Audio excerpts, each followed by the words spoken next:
touch my cup, you know how I sip. Hey, got your long, I made her when I showed out my whip. Hey, spent about 10 on my fit. Ex slick, then hit with the back then, used to out the zip.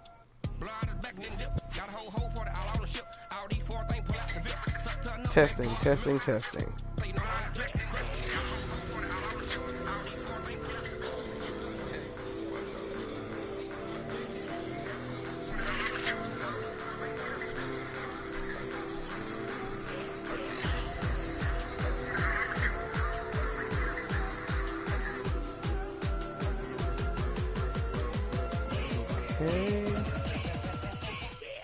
Okay. I need to get back to GroupMe. Boom, boom.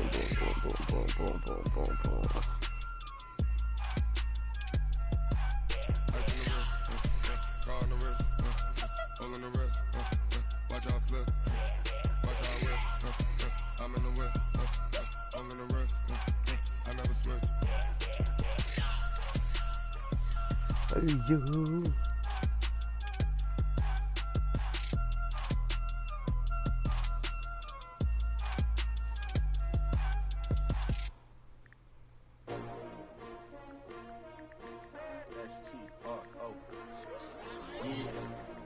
How many of y'all came to win?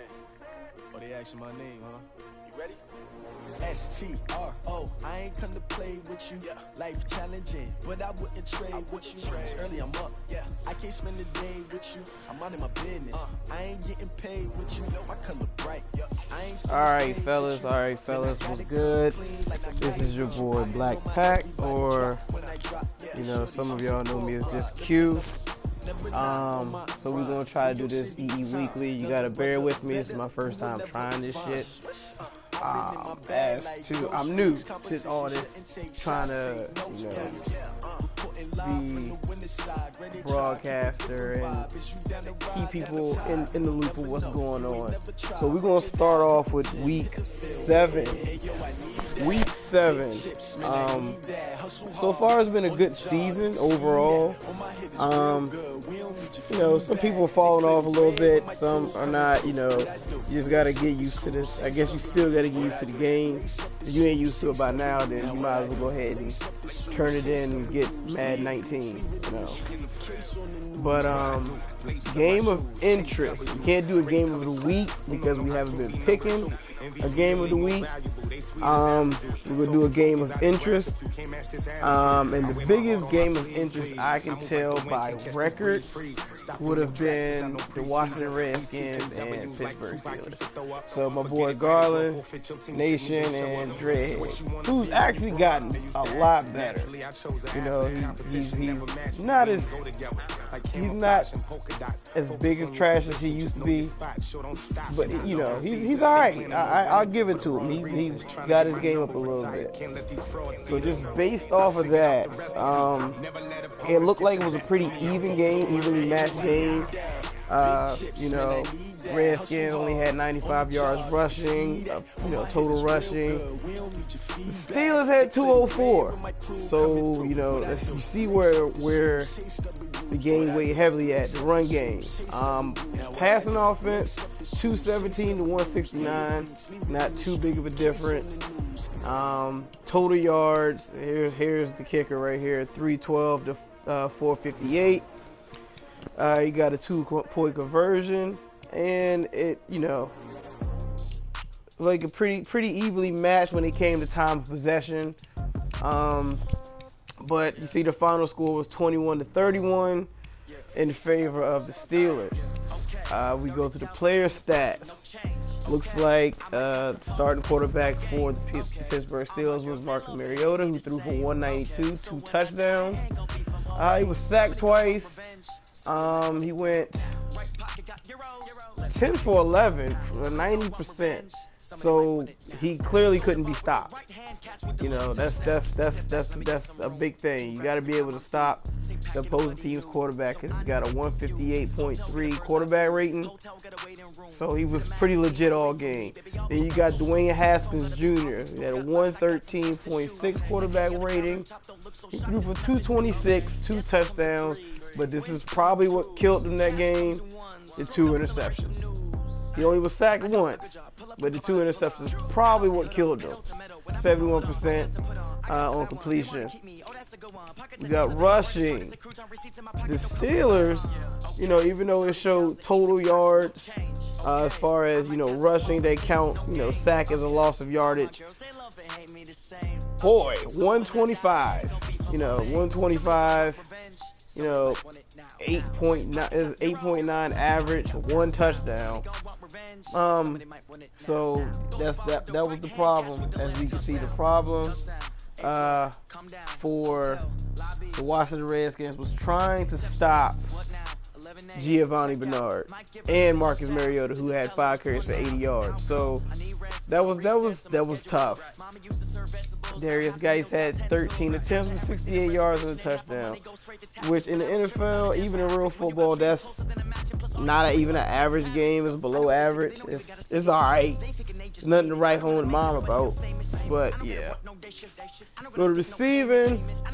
Josh Gordon was the main threat for the Washington Redskins. 4 catches, 112, 1 touchdown. And Paul Richards did his thing. 5 catches, 93 yards. John Ross, 3 catches, 110, 2 touchdowns. You know, that's pretty much sums up that game.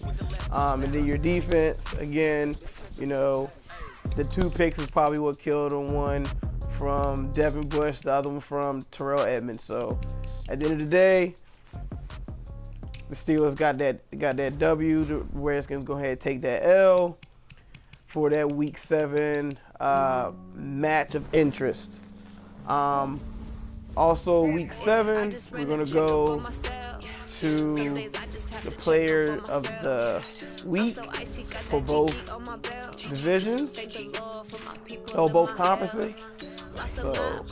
So Week 7 for the NFC, we had Saquon Barkley, who had, Jesus Christ, 17 carries for 248, 14.6 rushing average, 3 touchdowns, 1 reception, 61 yards, and 1 receiving touchdown. Yeah, that's not player of the week material. I don't know what is.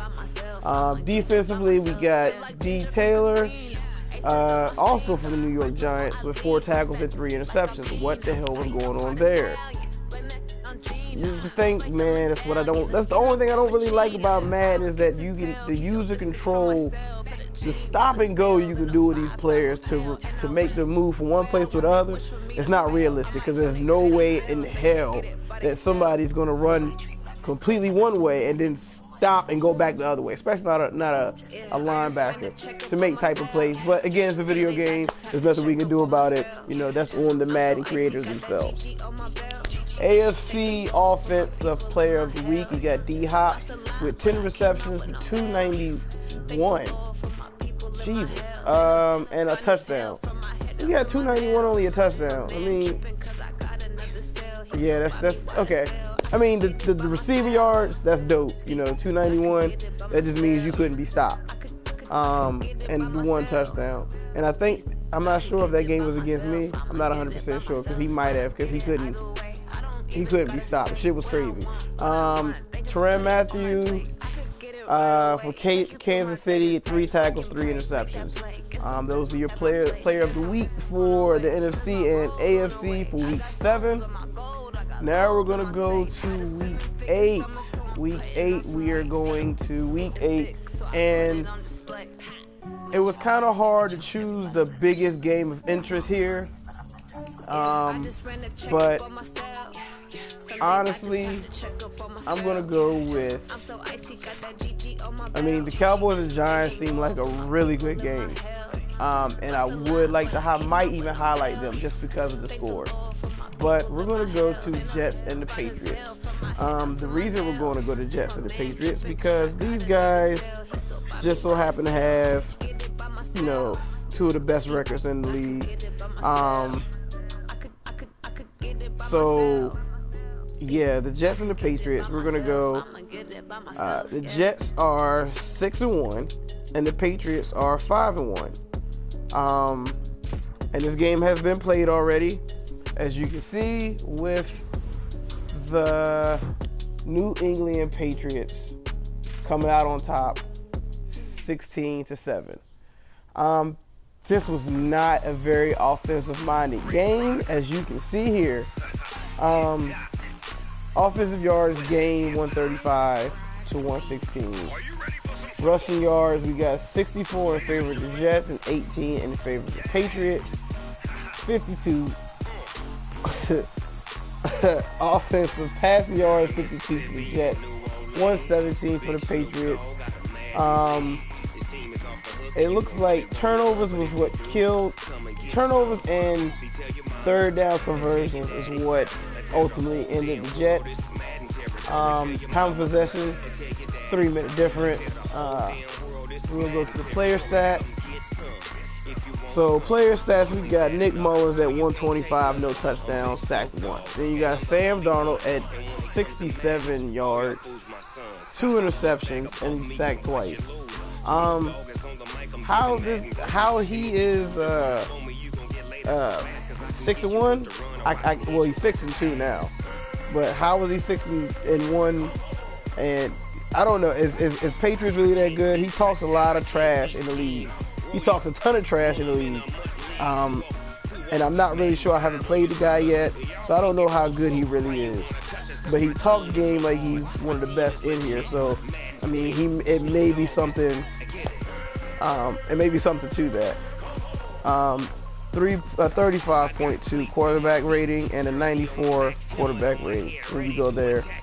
Rushing, again, there wasn't much of anything. 43-23. I think that's receiving. I'm sorry, receiving. We go to live again. It wasn't really much of anything to look at. Like, this game was pretty much a bore. It was a bore. It was a snooze fest. Defensive game. But I'm pretty sure if it was broadcast, it was a pretty good game to look at if you like defense. I'm not really into defensive games like that, so I wouldn't have looked. I would have cut it off after the first 2-3 and outs. You know, it gets kind of boring. So I'm gonna go back up to the Cowboys and the Giants. My man Weedy and Zach the Kid. The kid Zach, Zach the Kid, whatever. I'm gonna go back up to this because this game looks a little bit more interesting. We got New York Giants and the Dallas Cowboys. The Cowboys are now 4-3, so that makes the Giants 5-2. Offensive yards gain was in favor of the New York Giants at 283 to 216. Rushing yards 106 to 52 in favor of the Cowboys, which is to be expected. Offensive passing yards 231 to 110. Hey, he won the game off of running the ball, purely running the ball. That's the obvious thing.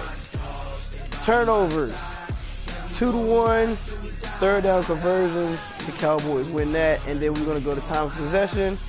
17 minutes, which is probably the backbreaker for the New York Giants. You go to player stats.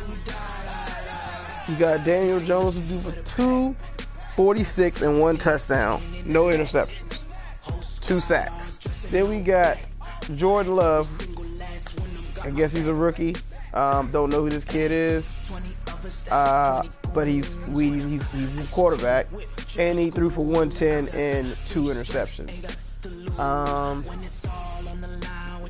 Weedy definitely he relied heavily on his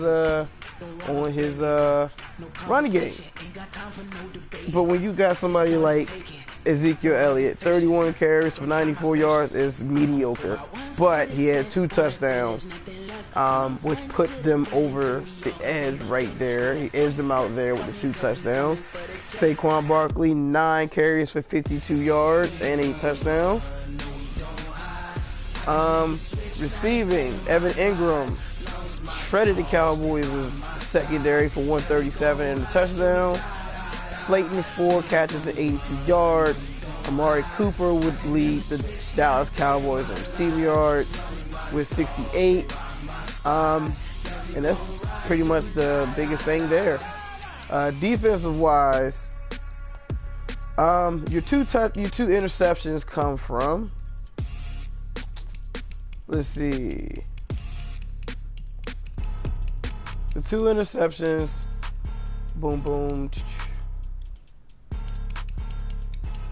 were both on from the Giants. So the Giants win the turnover battle, but they lose the game ultimately. You got to do a little bit better. I mean, usually the team that wins the turnover battle is the team that's usually comes out on top. In this case, Dallas edged out the Giants by 3 points, by a field goal. It seemed like it was a pretty good. It seems like it was a pretty good game overall. Something you could watch, like if you was bored, didn't have your own game to do. I would, something you could tune into. Alright, with that being said, we're going to go to, and I believe it's now active. Let's go, let's see. No, it's not. Okay, so we're going to do an update on the current standings, how it looks. Now, if we go on Daddy's League, when it comes to the power rankings wise, and I don't see how this is possible right now, but this is how they got it listed. So, according to Daddy League's power rankings, we got Houston Texans coming in at 5-1, the New York Jets coming in at 6-1, 6-2 now. New Orleans Saints at 5-1, Denver Broncos at 6-0, Green Bay Packers at 6-1, San Francisco at 4-2. How the Pittsburgh Steelers are this low, it beats me. But they're ranked 7 at 7-0. We have Arizona Cardinals at 5-2, Cleveland Browns at 4-3, and the Oakland Raiders at 3-3. That's the current power rankings. As far as the playoff race, we got Denver leading the charge at 6-0. So as of right now, if the league was to end today, they will come out with the first round bye. The Steelers are 7-0, New York Jets third at 6-1, Houston 5-1, New England 5-1, and the Cleveland Browns are 4-3. Those are your leading AFC playoff race contenders. On the bubble, we have the Oakland Raiders, the Cincinnati Bengals, Buffalo, and Tennessee. It's going to be a little difficult I don't see the Cleveland Browns making the playoffs based off of the division. They are going to have to get in there purely off wins, because right now they're 1-2 in the division, and their division is not weak. So that's going to be a test for him. And my boy Weedy, he's not bad. He's gotten better. He's gotten better over the years. So he may pull it out, because right now, I mean, Pittsburgh is 7-0 in the division, with him following up at 4-3 and Cincinnati at 3-3. So I stand corrected. I don't know why I was thinking the real NFL, because the Baltimore Ravens are 0-7 and not 7-0.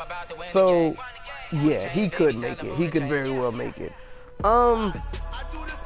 NFC playoff race, we got Green Bay at 6-1, New Orleans Saints 5-1, New York Giants 5-1, Arizona 5-2, San Fran 4-2, Washington 4-3.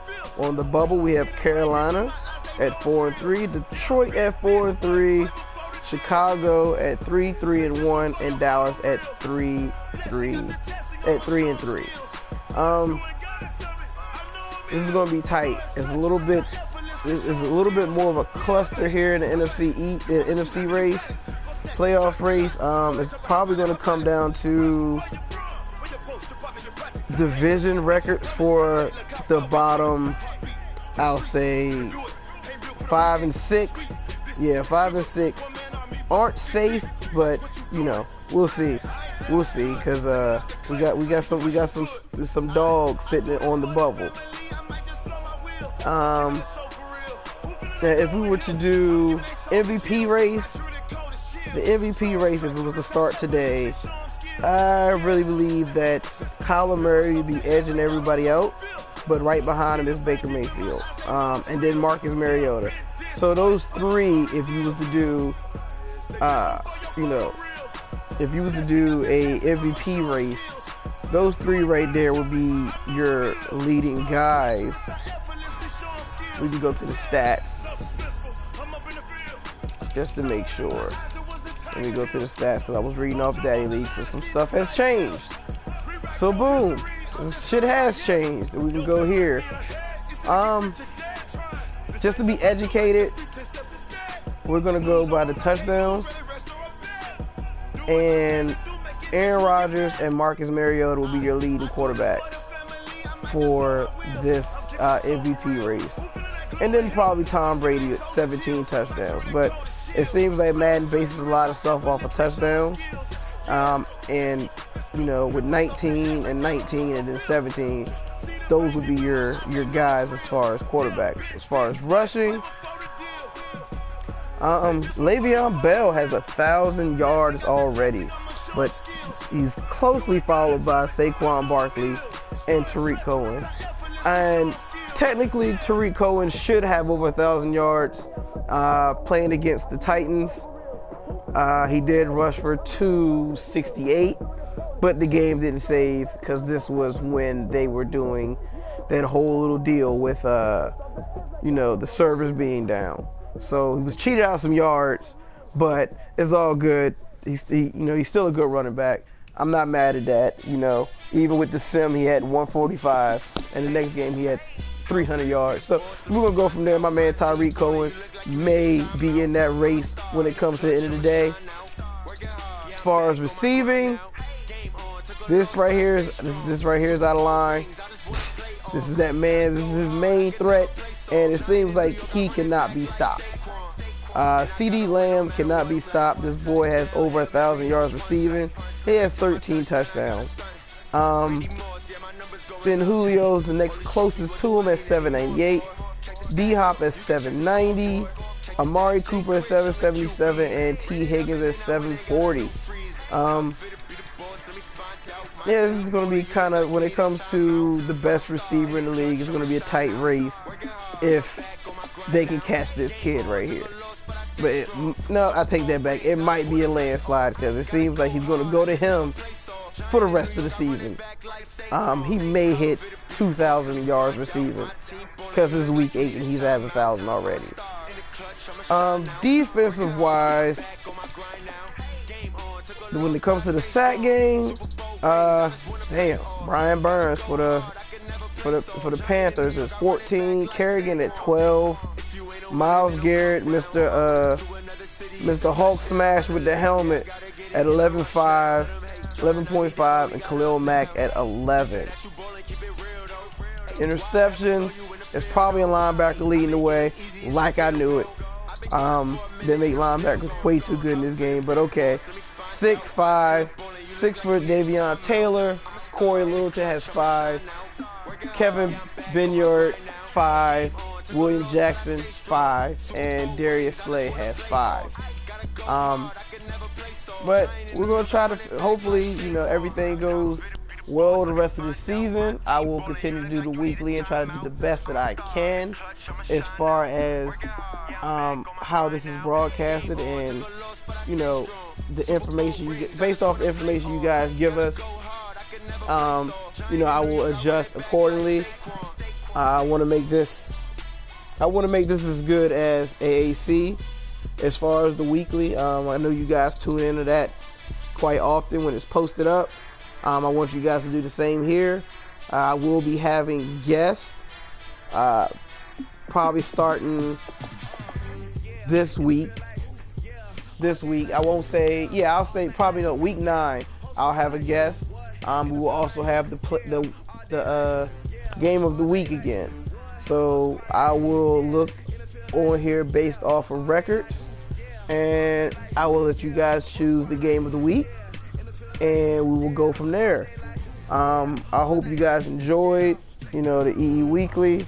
I didn't want to do the write-up no more because that just takes too much time between refereeing youth games in high school, having a 2-year-old, and working at Cintas. It's just too much to try to do a write-up. So the easiest thing was just to go live stream, and hope you guys enjoyed. If you haven't seen it, hope you look at it. You appreciate what's being done for you guys, man. I enjoy EE and AAC equally. On my only 2 leagues. That tells you a lot right there. There's only 2 leagues that I'm in right now. I even got rid of my own just to focus basically solely on these 2.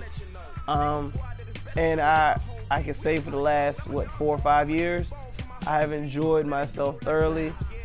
I wouldn't trade you guys for anything.